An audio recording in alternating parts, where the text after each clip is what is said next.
Hello friends, welcome to my channel special educator point. आज सर्दी बहुत है, आज बारिश भी हो चुकी है हमारे यहाँ पे। तो चलो, बारिश तो होती रहती है। तो आज का टॉपिक जो हमारा रहने वाला है वो है रोल ऑफ इंटरनेशनल बॉडीज़। मतलब जो इंटरनेशनल जो बॉडीज़ हैं उनका क्या रोल है, ठीक है, क्या क्या अपना योगदान है, उनके बारे में पढ़ेंगे आज।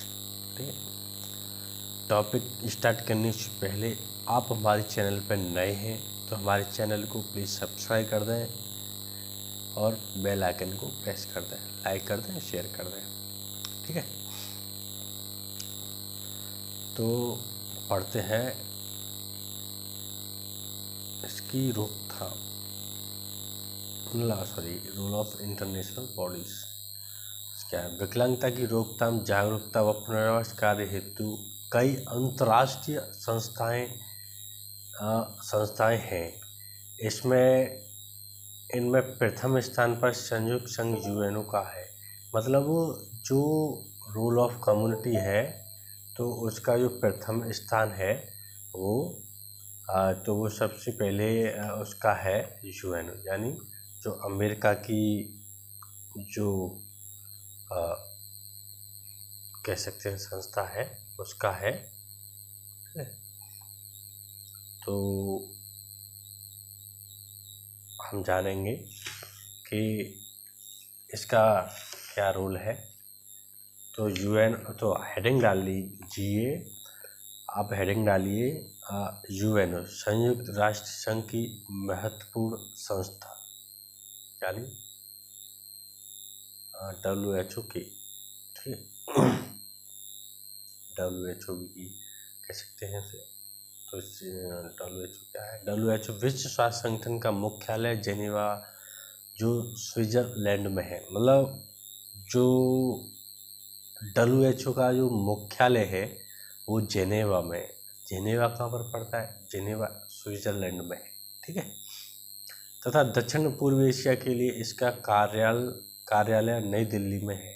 मतलब दक्षिण पूर्वी एशिया के लिए इसका जो कार्यालय है वो नई दिल्ली में है। ठीक है, भारत के अतिरिक्त इस क्षेत्र में बांग्लादेश तथा इंडोनेशिया आदि देश सम्मिलित हैं। भारत और बांग्लादेश और इंडोनेशिया, ये भी और भी देश इसमें शामिल हैं। इस संगठन ने सर्वप्रथम 1950 के दशक में AFOB के साथ मिलकर अफ्रीका एशिया में दृष्टिहीन उन्मूलन के लिए कई उपाय किए थे। मतलब जो ये संगठन है ये 1950 में बना था, 1950 दशक की बात है। तो ये मिलकर अफ्रीका व एशिया में दृष्टिहीनता उन्मूलन के लिए उपाय बना था। मतलब अफ्रीका और एशिया के लिए उपायों के लिए बना था। ठीक है, अब WHO के समुदाय आधारित पुनर्वास CBR की अवधारणा प्रस्तुति की थी। मतलब WHO ने जो WHO समुदाय है आधारित है पुनर्वास पे, यानी CBR की अवधारणा की प्रस्तुति थी। ठीक है, अब बात करते हैं उसकी WHO दृष्टिबाधित उसके कारण तथा दृष्टिहीनों की सामाजिक व आर्थिक स्थिति के संबंध में विश्वव्यापी सर्वेक्षण करता है तथा उसके बारे में सरकारों का उपयुक्त कदम उठाने के लिए प्रेरित करने के साथ साथ आवश्यक सहयोग भी देता है। और WHO जो है वो एक आर्थिक रूप से भी हेल्प करता है, और जो तुम्हारे सरकारी या कुछ भी है वो हर एक तरह से सहयोग करता है। दक्षिण पूर्वी एशिया क्षेत्रीय समिति ने 2020 का कार्यक्रम का प्रस्ताव पारित किया है। मतलब दक्षिण पूर्वी एशिया जो है उसने सन 2020 में ये कार्यक्रम में एक प्रस्ताव पारित किया है। उसमें क्या है,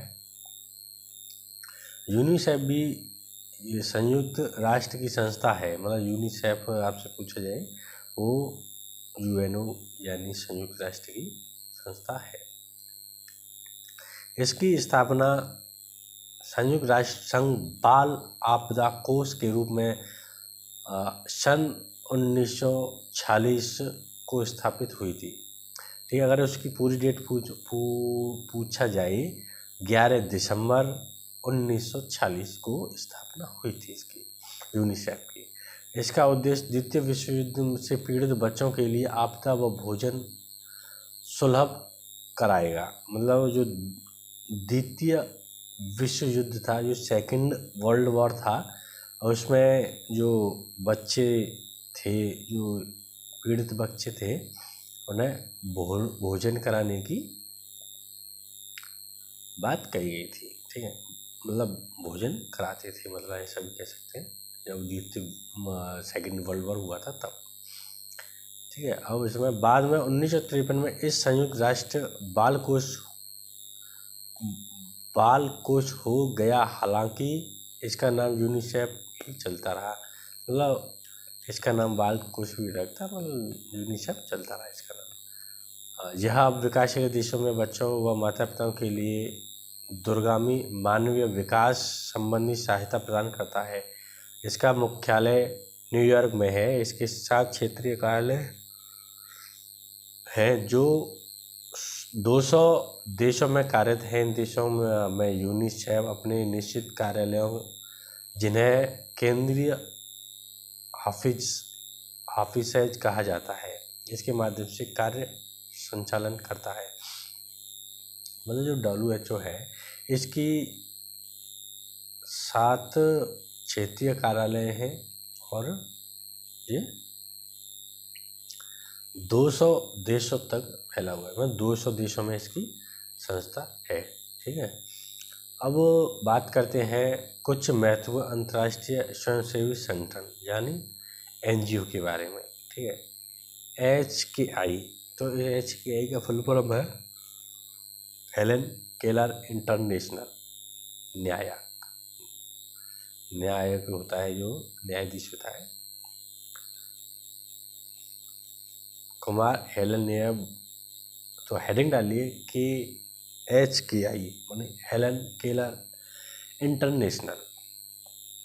ये NGO कुछ महत्वपूर्ण जो संस्था है, सब संगठन है NGO के, वो है हेलन केलर के अधीनता में योगदान के कारण उनकी स्मृति में America foundation for overseas brand का नाम बदलकर 1977 हेलन केलर फाउंडेशन रखा गया। 1950 में इस संगठन को मिस्र, ईरान, इराक, कुवैत व इजराइल में पुनर्वास परियोजनाएं चलाई गईं तथा यरूशलेम में प्रथम ब्रेल प्रेस लगाई गई तथा बेरूत में अपना क्षेत्रीय कार्यालय का सन 1962 में स्थापना की। ठीक है, तथा दक्षिण अमेरिका में इसका क्षेत्रीय कार्यालय 1957 से पहले चिली व अर्जेंटीना में बनाया गया। अब इसका कार्यालय क्षेत्र स्वास्थ्य व उससे संबंधित प्रशिक्षण से है। मतलब इसका जो कार्यालय सन 1962 में स्थापना की गई थी और ये फाउंडेशन जो रखा गया था 1950 में ईरान मिस्र में, 1950 में। ठीक है, अब बात करते हैं WBU वर्ल्ड ब्लाइंड यूनियन।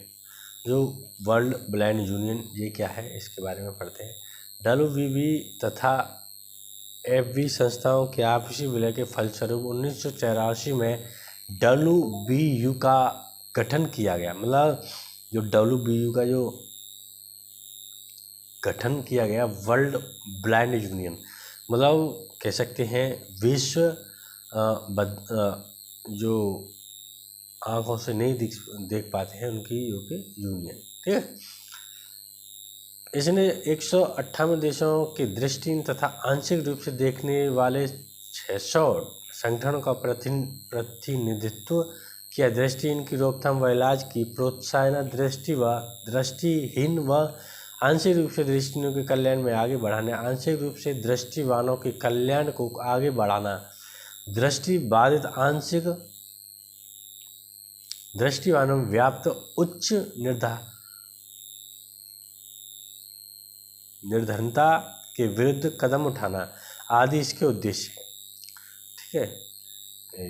और अब बात करते हैं साइट सेवर्स क्या है, ये ब्रेटकिन है। इसकी दृष्टि व्यक्ति सर्जन विलियमसन ने की थी। यह संगठन दृष्टि जांच के लिए तथा मोतियाबिंद के उपचार के लिए शिविर लगाता है। मतलब जो साइट सेवर है वो है जो दृष्टिहीनों के लिए और जो मोतियाबिंद है उनके उपचार के लिए शिविर लगाता है। छोटे बालकों में दृष्टिहीन रोकने के लिए विटामिन की गोलियां बांटता है। आवश्यकता नर्सी व डॉक्टर को प्रशिक्षण दिलवाता है। आँखों को देखभाल के लिए शिविर आयोजन करवाता है। मतलब आँखों के लिए शिविर आयोजन कराता है और छोटे बालकों को दृष्टि रोकने के लिए विटामिन की गोलियां भी बांटता है। ठीक है। अब बात करते हैं विस्फोटक ब्लीडन मिशन। विस्फोटक ब्लीडन मिशन क्या है? जर्मनी के एक ईसाई मशीनरी अर्नेस्ट जैकोब क्रिस्टोफल ने 1908 में एक मिशन शुरू किया। मोतियाबिंद का पहला ऑपरेशन 1967 में करवाया गया। दृष्टिहीनता की रोकथाम व उपचार, विकलांग व्यक्तियों की शिक्षा व पुनर्वास, आवश्यक सेवाओं के लिए विभिन्न देशों में व्यावसायिक प्रशिक्षण देना। मतलब जो विस्फोटक ब्लीडन मिशन है वो एक जर्मनी के एक थे, तो उनका नाम था ईसाई मिशनरी अर्नेस्ट जैकोब क्रिस्टल। इनने जो सबसे पहले मोतियाबिंद का जो इलाज किया था 1908 में किया था। नहीं 1908 में इन्होंने ये खोला था और इन्होंने जांच करनी शुरू की थी और फिर 1967 में इन्होंने मोतियाबिंद का इलाज करवाया था। ठीक है। यहाँ तक कोई भी क्वेरी हो तो आप मेरे से पूछ लीजिए या कमेंट बॉक्स में कमेंट करके बता दीजिए। ठीक है। तो आज के लिए इतना ही। ठीक है। तो आपका ये टॉपिक ख़त्म हुआ, तो अब आगे कराएंगे वो है रोल ऑफ एनजीओ। ठीक है।